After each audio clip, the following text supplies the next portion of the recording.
सिंध समेत सॼे मुल्क में साढनि 6 महीननि खां पोइ तालीमी सरगर्मियूं बहाल थी वयूं। स्कूलनि ऐं कॉलेजनि में घिंट वॼी विया। यूनिवर्सिटियुनि में बि शागिर्द इल्मु हासिल करण लाइ पहुची विया। हाज़िरी मामूल खां इंतिहाई घटि ॾिसण में आई।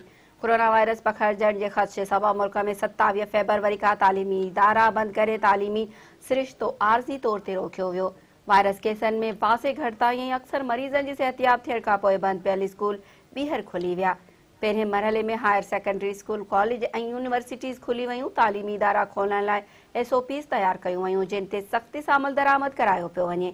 अक्सर प्राइवेट तोड़े सरकारी स्कूलनि, कॉलेजिस ऐं यूनिवर्सिटीज़ में मुख्य दरवाज़नि वटि बीमारियुनि खां बचाव वारा फुहारा लॻाया विया आहिनि। हुन 23 सेप्टेम्बर ते मोकल कई वई आहे, पर हायर सेकेंडरी स्कूलनि में तदरीसी अमल बहाल रहंदो। ॿिए तरफ़ 30 सेप्टेम्बर खां प्राइमरी क्लासिस में तालीमी सरगर्मियूं शुरू कयूं वेंदियूं।